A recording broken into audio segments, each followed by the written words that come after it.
Since her doctorate, she has been a research assistant and later the head of the project Research on Ancient Slavery at the Academy of Sciences and Literature in Mainz, a project which started in 1950. In addition, she taught ancient history at the University of Mainz for many years and also at the universities of Erlangen and Bielefeld. In 1993, she submitted a habilitation with the title Hausgeborene Sklaven und Sklavinnen im Römischen Kaiserreich. This is homeborn slaves and female slaves in the Roman Empire. She was awarded prizes for her doctorate as well as for her habilitation. From 2000 until her retirement, she was professor of ancient history at the University of Trier. In this time, she was leader of the DFG research training group, Slavery, Bondage, Forced Labor, from 2003 to 2010, and was project leader at the SFB 600, Foreignness and Poverty, 2005 to 2013.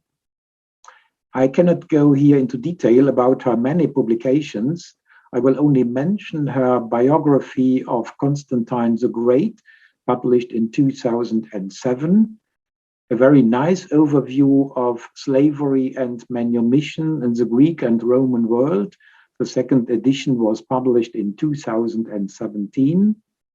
A book on ancient slavery, edited by her in 2013, and two fundamental contributions in her book, Basic Questions of Ancient Slavery, published in 2015. She has also written numerous articles for the Handwörterbuch zur Antiken Sklaverei, the Dictionary of Ancient Slavery, and was co-editor for the Roman social history of this dictionary. Since her retirement, she has returned to Cologne, but is still very active, working on many more publications on ancient slavery, ancient social history, and ancient Christianity. And now, Elisabeth, thank you for giving a lecture in the cluster, and I look forward to your presentation. Thank you very much for your nice introduction. And now I will start my lecture. I would like to introduce my lecture with a little story to show you in concrete terms the provocation we are dealing with in this topic, slavery as a path to God in ancient Christianity, if we really take it seriously in the literal sense. It is about real slavery, which is supposed to be the only path to God, an unthinkable idea for us today. I will first show you how this is to happen with a tale that conveys a piece of ancient reality. A slave trained as a craftsman was to travel to India on behalf of his master to carry out jobs of work for him. When he refused, his master unceremoniously sold him to a merchant who was looking for a craftsman for the Indian king Gundaphaus. The contract of sale was legally concluded, and the slave's professional aptitude was checked, which related not only to the construction of wooden ships, but also to the erection of stone buildings, such as temples and palaces. Before the slave left Palestine by ship together with a merchant, his former master gave him the purchase price and advised him to keep it safe and use it for his later ransom. The slave's expert knowledge impressed the Indian king so that he provided him with a lot of money for the construction of a new palace. But because the slave abused the trust of his new master by using the money not for the construction, but for good deeds to the city's population, he was imprisoned together with a merchant who vouched for him. However, the slave was able to convince the king of the sincerity of his deeds. He was released from prison and left the city without punishment. He would otherwise have been certain of the death penalty, or at best, life imprisonment. After wandering through many regions in India, in the meantime, his reputation as a sorcerer and miracle worker had preceded him. He arrived at the court of King Mesdeus. The king had him imprisoned on charges of sorcery and seducing the population. On interrogation before the king, he was exposed as a fugitive slave, sentenced to death, and executed outside of the city by royal soldiers. This narrative from the first half of the 3rd century AD, transmitted in the New Testament Apocrypha, describes the life and death of the apostle Judas Thomas as a slave of God. The acts show the reality of slavery in all its harshness. The recalcitrant slave is sold against his will to a distant land. He is powerless before the authority of Jesus, all the more as the legality of his sale is incontestable. The contrast between the free merchant and the unfree apostle emerges as soon as their journey begins. The merchant eats and sleeps in an inn together with his fellow traders, while Thomas, a stranger who does not speak the Indian language, spends the nights among the poor, drunks, and prostitutes in a low tavern where he is exposed to brutal violence. He is in peril of death if he does not follow the orders of his new master, King Gunda IV, at the Indian court, but instead implements of his former master's social and missionary program. He escapes certain death as a liar, a traitor, and an embezzler, that is, as a servus corruptus, the technical term in Roman law, only through the miraculous conversion of the king and his brother to Christ. The power of his divine master puts him in danger of death again and again as he fulfills his missionary task in India. At last, fate catches up with him, the fate of the fugitive slave, Servus Fugitivus. It is the Indian King Mesdeus who orders his execution for flight and for disturbing the public order, since Thomas cannot be handed back to his legal master, Jesus Christ, who would have been entitled to carry out the sentence himself. This tale demonstrates the apostle's absolute obedience as a slave of God, which takes him to his death martyrdom. It clearly shows the asymmetrical relationship between the one Almighty God, whose name Thomas is not even allowed to mention as he is interrogated, and the weak human whose only safeguard against eternal death is a ransom which he must not lose. The metaphor from the law on slavery appears again and again in Christian writings. It signifies the price for which a person was ransomed from sin by the death of Christ on the cross. The fact that a term from slave law was chosen for the theological message of redemption speaks for itself. We will come to this later. When Jesus warns Thomas not to lose his ransom, what he means is that for all the very real deadly dangers Thomas faces, he must not lose his faith in Jesus, his Savior. In this, Thomas succeeds, but his heroism cannot hide the fact that he, a free man, lives a slave's life and suffers a slave death in a foreign country, deprived of his rights and his roots. Against the background of this tale, which despite its metaphorical use of slave terminology, does not gloss over real slavery, let us now turn to Christian slaves in both Christian and non-Christian households in antiquity. How did the slave metaphor used to describe the redemptive death of Christ, one of the core theological statements of the new faith, affect their lived realities? Or did the two exist completely independently of each other? The household tablets, so-called Haustafeln, which were written in the second half of the 1st century AD, refer especially to conditions in Roman Christian familiae. The tablets regulate in very concrete terms the behavior of the family members towards each other.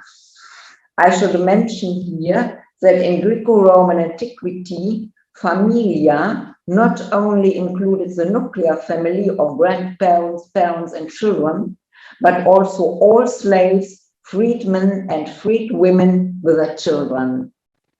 This is stated in the Epistle of the Colossians, which contains the oldest surviving household tablet. Quote, "Slaves, obey your masters in everything, and do it not only when the right is on you and to win their favor, but with sincerity of heart and reverence for the Lord. Whatever you do, work at it with all your heart, as working for the Lord as a reward. It is the Lord Christ you are serving. Masters, provide your slaves with what is right and fair, because you know that you also have a master in heaven." End of quote. Just as in the Acts of the Apostle Thomas, here we have three people, in this case the heads of households, who are nevertheless slaves of God. Through baptism, all Christians, whether free or unfree, have escaped from the slavery of the devil and entered into the slavery of God. Theoretically, all are now equal. For this reason, the Christian master must treat his Christian slave as a brother or a fellow slave. He too is accountable to his master for his actions. His master is God. The question arises, however, whether this reality of all who are baptized in Christ actually exists in the lived reality of the households. According to information we have from later household tablets, this is doubtful. It is doubtful not only in the case of slaves who believe that they no longer owe obedience to their Christian masters because they are their equals before God. Christian slaves of non-Christian masters are similarly expected to show absolute obedience, even if demands are unjust. This problem is addressed in the first epistle of Timothy. Quote, "All who are under the yoke of slavery should consider their masters worthy of full respect, so that God's name and our teaching may not be slandered. Those who have believing masters are not to show less respect for them because they are brothers. Instead, they are to serve them even better, because those who benefit from their service are believers and dear to them. These are the things you are to teach and urge on them."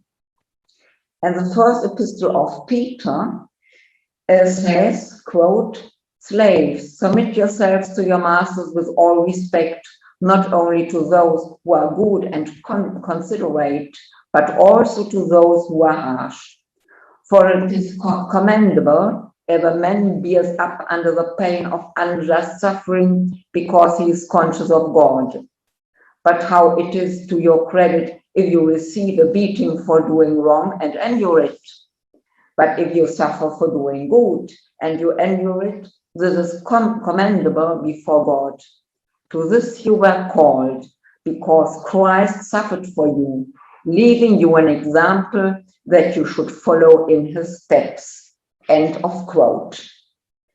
The Apostle Paul already described himself repeatedly as a slave of Christ, underlying in this way his humility towards all fellow men, and his absolute obedience to God. Christ had embodied both of these virtues in his death on the cross, the Roman death penalty for slaves. After his conversion, Paul, a former rabbi who had once persecuted Christians, a scholar who held both Jewish and Roman citizenship, devoted himself to spreading the Christian message like an ancient itinerant preacher. But there was a big difference. Paul did not live from offerings made by his listeners or the congregations he founded, but from his own work as an artisan and shipbuilder, just like Thomas. At the social level, being a slave of God demanded humility in dealing with people and in physical labor.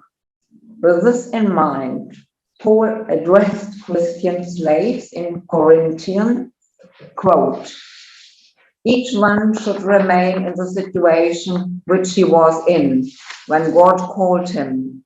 Were you a slave when you were called? Don't let it trouble you. Also, when you can gain your freedom, do so. For he who was a slave when he was called by the Lord is the Lord's freeman. Similarly, he who was a free man when he was called is Christ's slave. You were bought at a price. Do not become slaves of men. Brothers, each man, as responsible to God, should remain in the situation God called him to." End of quote.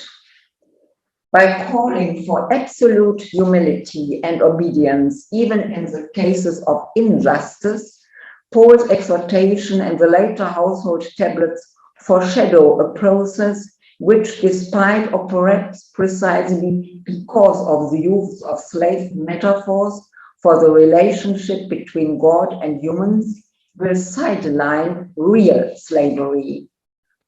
By focusing on the promise of life in the hereafter, the differences in status between slaves, free and freed people are relativized. It seems that instead of leading to the abolition of slavery as an institution, the use of slave metaphors helps its consolidation. Concentrating on antiquity, a period which laid the foundations for most developments over the coming centuries in Christian-influenced countries and epochs, this lecture will show how exactly this mutual interaction between metaphor and reality functioned. It will proceed in the following steps: defining metaphor, slaves of God in ancient Judaism, Christian slave metaphors and the surrounding Greco-Roman world, conclusions. First, defining metaphor. Quote, "Metaphor, a figure of speech in which a word or phrase is transferred to an object or action to which it is not applicable, a thing regarded as representative or symbolic of something else." End of quote. Second quote, "Metaphor, a figure of speech in which a word or phrase literally denoting one kind of object or idea is used in place of another to suggest a likeness or analogy between them, as in drowning in money, broadly figurative language." End of quote. Metaphors are employed in the study of religion, politics, history, and academia in general to make complicated, incomprehensible issues, truths, realities, and so forth easier to grasp. Metaphors taken from fields such as law or mathematics will engage the intellect, while others with more poetic or rhetorical connotations evoke emotions and feelings. Hybrid forms appeal equally to intellect and emotion. There is, by definition, always a gap between the meaning of the metaphor and the reality it illustrates. The gap carries two risks. If the distance between metaphor and reality is too small, it allows the one to be identified with the other. They will merge. If, on the other hand, the gap is too wide, the metaphor dwindles to a mere shadow, an insubstantial shell. Clearly, one should steer clear of both errors and aim for a balance of proximity and distance, similarity and difference. This applies particularly to metaphors used in the field of religions. We have already noted, and we will continue to see, that the language of the Old and the New Testament, the Pauline and pastoral epistles, the Apocrypha, and the entire patristic literature is, so to speak, peppered with metaphors. For this reason, Isabel Combs warns in her book The Metaphor of Slavery in the Writings of the Early Church on page 11, quote, "Metaphors are dangerous things. In the language of ideology and religion, they are indispensable, providing the vehicle whereby the inexpressible, the incomprehensible, and the intangible may be grasped and made visible. But their very nature means that they are all too easily misunderstood and misapplied. They require interpretation. There can arise almost infinite opportunity for misunderstanding." End of quote. Armed with this warning, let us pursue the question of the relationship between metaphor and reality in early Christianity. We will first have to take a look at Judaism, on whose shoulders Christianity stands. Second, slaves of God in ancient Judaism.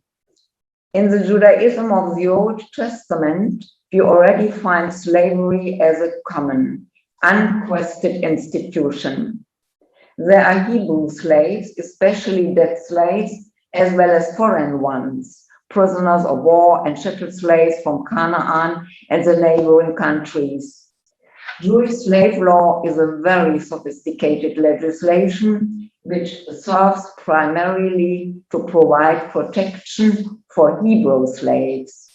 It results from the experience of Exodus, the founding myth of the Jewish people. Almost every legal provision on slavery ends with the exhortation, for example, Deuteronomy, quote, "Remember that you were slaves in Egypt, and the Lord your God brought you out with a strong hand and an outstretched arm." End of quote.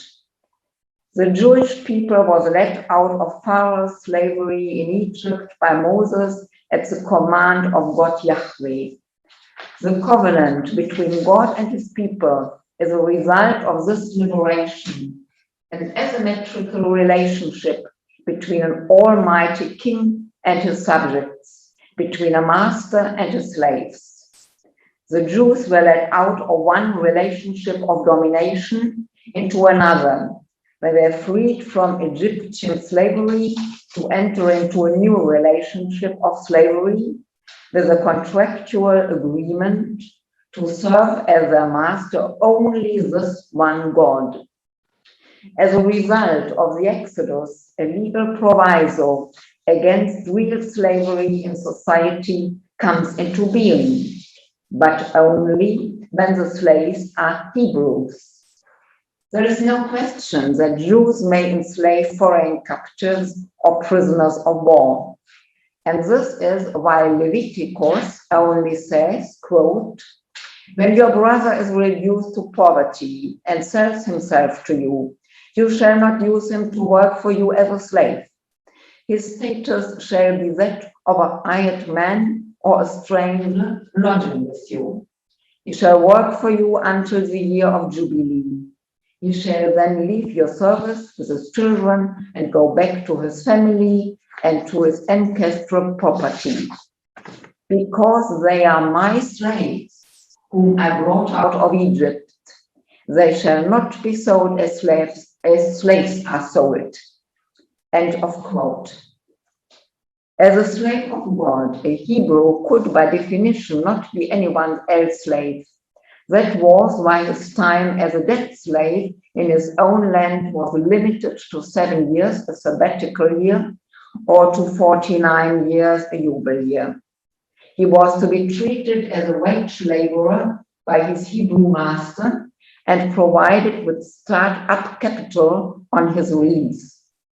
Hebrew slaves in foreign countries had to be redeemed by their compatriots. Slaves from neighboring countries, on the other hand, were not entitled to manumission, even if they had been integrated into the Jewish cult community through circumcision. They were handed down from generation to generation in perpetual slavery.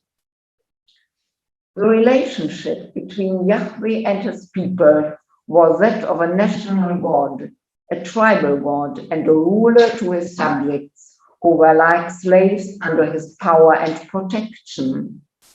Breaches of contracts, such as worshipping other gods or showing signs of moral decay, were promptly followed by the punishment of foreign domination. Liberation occurred only if morals improved. The two later experiences of exile in Assyria and in Babylon were interpreted as divine punishment for the misbehavior of the people and their political leaders. They were followed by the end of Israel's existence as a state and of the first temple. The political ideology of sacred kingship as an asymmetrical relationship is described in metaphors from the realm of slavery, not only among the Jews, but also among Assyrians, Babylonians, and Persians. So the Jews' use of religious political slavery metaphors had a positive effect on servile legislation that concerned Hebrew slaves. However, we do not know whether this legislation was always applied in practice, and some scholars doubt that this was the case.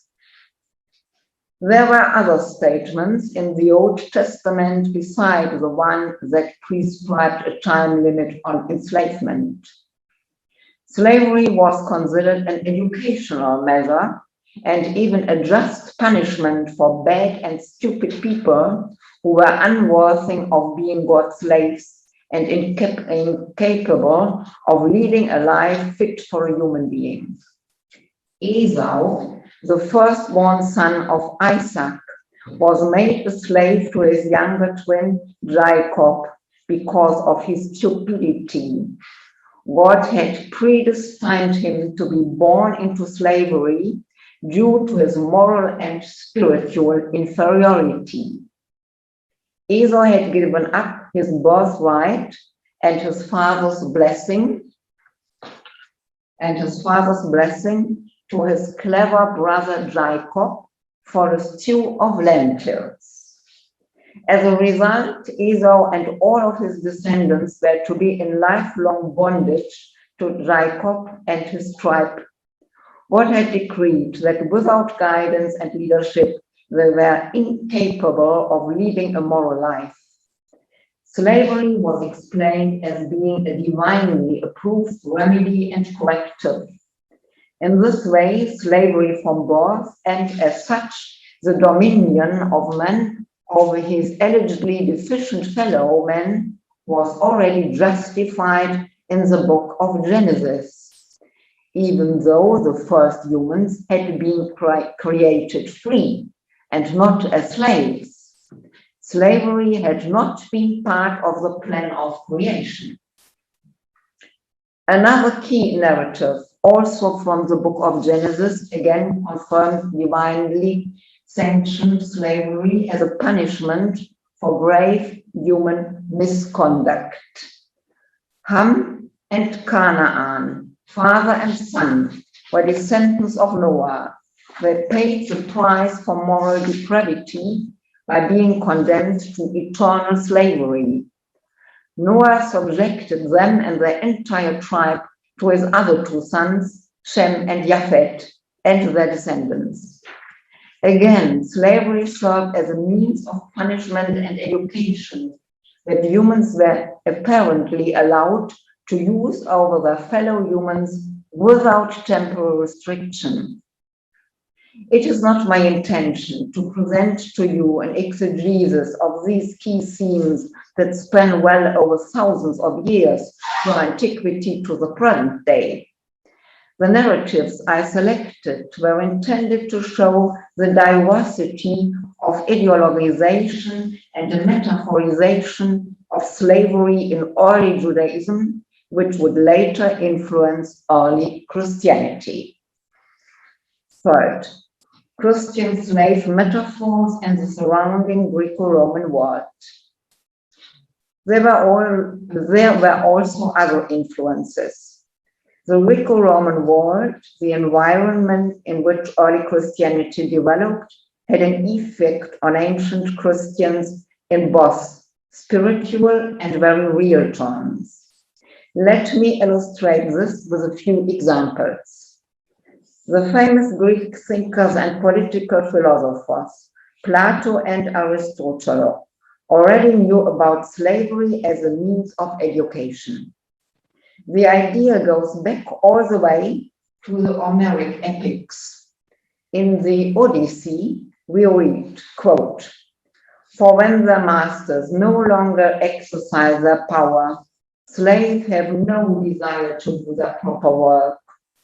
For Zeus steals half the value of a man the day he is taken and becomes a slave." End of quote. According to Plato's interpretation, enslavement causes a man to lose half his mind and consequently half of his humanity and masculinity. In this state, he requires the guidance of someone wiser, namely his master. For Plato, slaves are on a lower level of humanity. From here, it is just a few steps to natural slaves, physei douloi, who for Aristotle are to be found exclusively among the barbarians, in contrast to the free Greek. We might describe natural slaves as mentally and physically deficient, closer to beasts than to humans, or as Untermenschen, subhuman, as Egon Fleig has done. But for Aristotle, the slave nature of the barbarians derives from their political systems and less from their physical or mental structure. Barbarians, like the Jews of the Old Testament, are subjected like slaves. They are the subjects of a king, usually a god king, who directs and guides them. The asymmetrical relationship of ruler and ruled is clearly visible here. With the expansion of Rome into a world empire, everyone could become trapped in asymmetrical dependency, not only in times of war, through captivity, displacement, and enslavement, but also in peacetime, through abducation, exposure of infants, or sale on a slave market. Because anyone could now become a slave, regardless of their birth, social prestige, or level of education, contemporary philosophers, primarily the Stoics, began to distinguish between moral and actual slavery. It is internal and external enslavement. A person becomes a slave to his inner passions, which he is unable to control. An actual slave, on the other hand, who has been enslaved by law or by fateful circumstances, can be inwardly free if he acts in accordance with reason. While these philosophical and ethical ideas did not justify slavery and its concomitant power relations, the conception of moral slavery as a truly relevant form had a relativizing, minimizing, and marginalizing effect on actual slavery. If his integrity and inner freedom allowed the wise man to rise above his physical condition and so no longer to feel external discrimination, he accepted slavery as his fate, and with it the asymmetrical dependency in his environment. The Jewish philosopher Philo of Alexandria in the 1st century AD combined Stoic moral teachings with Jewish thought. This is reflected in the title of his 2 treatises, Every Good Man is Free, Every Bad Man is a Slave. Of the second, unfortunately, only fragments have been preserved. In his exegesis, he referred both to the Old Testament narratives and to the metaphors they use. For Philo, humans were no longer subordinated to the old Jewish God, but in accordance with the Stoa, to the creator God of all humanity. Man became his slave after he renounced the desires of the body and the soul, including the greed for power and wealth.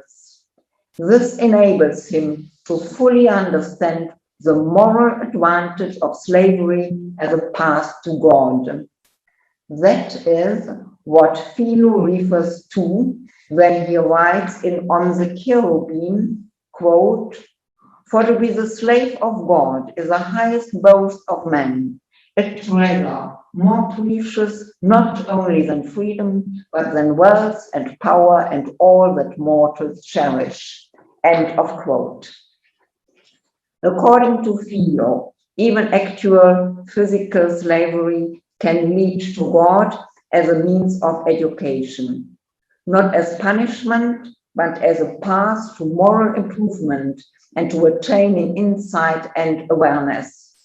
In this way, one can rise above the physical humiliation of slavery to true spiritual freedom.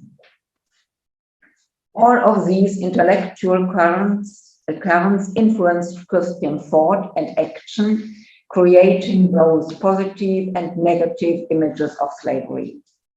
Christian slaves were accused of being slaves of their own desires if they hoped to be ransomed with church funds, so Ignatius to Polycarp in his letter. Paul had made clear that servile status was irrelevant because all men were equal before God, a condition that already existed in the church through baptism, but which would extend to all humanity at the end of time when Christ would return. This fundamental conviction was shared by Paul's disciples and successors. The Epistle to the Colossians says, quote, "Since you have taken off your old self with its practices and have put on the new self, which is being renewed in knowledge in the image of its creator. Here there is no Greek or Jew, circumcised or uncircumcised, barbarian, Scythian, slave or free, but Christ is all and is in all." End of quote. Baptism into Christ appeared to remove all ethnic, religious, gender, and social differences. Baptism partially prefigured that which was to come, the new heaven and the new earth. Existing differences between members of the household and the congregation were to be eroded gradually because all baptized Christians had become brothers and sisters in the Lord. However, this process of integration through understanding was slow because external conditions had changed. Paul had expected Christ's return to be at hand. He hoped to experience it during his own lifetime. All hierarchies and asymmetries would automatically be removed. With the delay of the second coming, however, hierarchical and asymmetrical structures within families and communities continued to exist and even had to be reinforced. That was why universal equality no longer applied in the household tablets. Instead, absolute obedience was enjoined on slaves, even when they suffered injustice. Jesus, who had guiltlessly died a slave's death on the cross in obedience to God, the Lord and Father, was held up as a role model. The position of the masters was increasingly strengthened. They were to deputize on earth for the Lord of Heaven as the guides and educators of the slaves. The concept of slave as education, which we saw earlier in the Jewish and the pagan thinkers, was further expanded, and this too favored the masters. The asymmetrical relationship between God and humans, which is perfectly reflected in the metaphor of the slave of God, found its concrete implementation, or rather its real-life prototype, in the virtuous Roman head of household, paterfamilias, who exercised absolute authority over his entire household, including the slaves. He had both paternal and seigneurial power, patria and dominica potestas, over all members of his household, a thoroughly hierarchical structure with asymmetrical dependencies. Christian domini were admittedly urged to treat their slaves well. Church fathers, such as Clement of Alexandria and John Chrysostom, repeatedly counseled the Christian masters to reduce the number of their slaves. But this was not about the slaves themselves. What was at issue here was the moral integrity of the masters, the struggle against lust and luxury, moral aspects that had been espoused before Christianity by Stoic and Cynic moral philosophers, and in Roman imperial legislation against luxury and for servile welfare. Roman nobles in particular had to adhere to these guidelines as part of an unwritten code of honor. It is against this social background that scholars, in particular Davy Martin, in his book Slavery as Salvation, raised the question of whether early Christians, such as Paul, the apostles, the members of the early Christian communities, and a little later the bishops and the church fathers, could all call themselves slaves of God or slaves of Christ, because in Rome, the term slave did not have such negative connotations as we now imagine on the basis of earlier and later epochs. As a historian, I very much welcome this socio-historical approach, whereby Martin emphasizes upward mobility as a characteristic of Roman slavery, contrasting it to Greek and other ancient slaveries and applying it to early Christian slave imagery. However, it seems to me problematic to make Paul's designation of himself as slave of Christ an honorific title similar to the Vernae and Servi Caesaris, the house-born and other imperial slaves, and to regard Paul as a managerial slave. The metaphor slave of God has a long history, I have shown. It is not limited to the Greco-Roman world, for which it is, however, also a perfect fit, because all ancient society knew and accepted the institution of slavery as a part of life. Being a slave of Christ and a slave of God is indeed an honorific title for Paul and other early Christians, We even know of imperial slaves and freedmen who were Christians, but we do not know very much about them, and the trajectories of their lives differ widely, ranging from sometimes high clerical office to martyrdom. If they had any direct influence on the usage of the title, and if this was reflected in the literature of the time, the most likely period would be pre-Constantinian. At a later time, it would be very difficult to establish, and we can probably rule it out. It may, however, have had a much stronger and longer-lasting impact on mentality. More on this later. In contrast to Martin, who was the only scholar to seriously investigate the influence of social reality on Christian slave metaphors, other researchers believe that the latest cutoff point is the 3rd century, if not the post-Pauline period.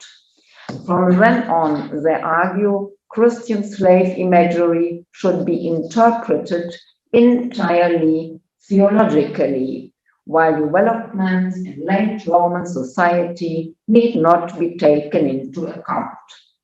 This finding conforms exactly to the warnings and errors I spoke about in the first section of this talk on dealing with metaphor. These scholars consider the gap between reality and metaphor to be so wide that the two developed independently of each other. See the research results in the 2 following books and look at the appendix of uses of the metaphor doulos tiu in Combs, and also the bibliographic essay in Byron. A scholar who puts forward a very different argument is Chris de Wet, who studied the unbound God, slavery, and the formation of early Christian thought, inspired me to this lecture. I set out what I have to say about the last named book in a review in the Journal of Ancient Christianity. You can ask for it there. Let me here just highlight a few points. De Wet takes the metaphor slave of God completely seriously in its negative aspect as an asymmetrical relationship of domination and violence influenced by the ancient reality of slavery, especially in the Roman Empire. He also traces the history of the idea of slavery in discussing the asceticism of Syrian monks who understood themselves physically and psychologically as slaves of God. We need more of such studies, especially on apocryphal books, monastic lives, and heretical writings, where much work still remains to be done and be done by historians. It is the West's concern to write a new Christian theology without the rhetoric and terminology of slavery. This is fully comprehensible for a theologian. However, we as historians have other priorities. 4th conclusions. Ancient slavery is an extremely complex entity. It is present in all ancient societies as a part of life and a social institution, but it is not dominant. This is especially true of Greek and Roman slavery. Slaves are one population group among others. They are outwardly almost indistinguishable from free persons, and they are not the lowest social class. They share neither a collective sense of class nor of identity. These are criteria that belong to other, both earlier and later societies marked by ethnic and religious exclusions. Even so, slavery is present everywhere, especially in the Roman Empire, where anyone can become a slave, but also escape to regain their liberty. This omnipresent danger, which can also be an opportunity, left an impression on language. We would not otherwise have such a widespread use across the most diverse texts of terminology and metaphors that draw on slavery very prominently, as I have shown in this lecture, in religious texts. This terminology serves to make highly complicated theological propositions understandable for everyone, because everyone has experience of slavery in some way. At the heart of these slavery metaphors is a discourse of the slave of God. Let me summarize the results of my lecture.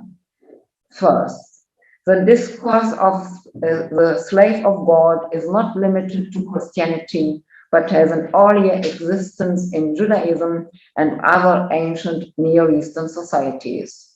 Second, early Christian slave metaphors reflect the asymmetrical social and political conditions of the Greco-Roman world and their ideologization, transposing them into a religious, sacred, and transcendent space.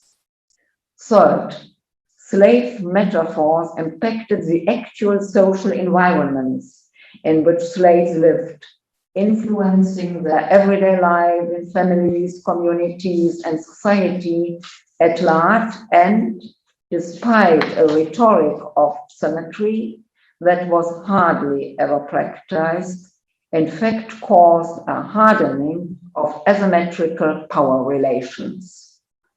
The consequences of this process were not limited to antiquity. They had an impact that stretched across epochs and countries in which Christianity was the dominant religion and lasted into the 19th century and perhaps longer. Thank you for your attention.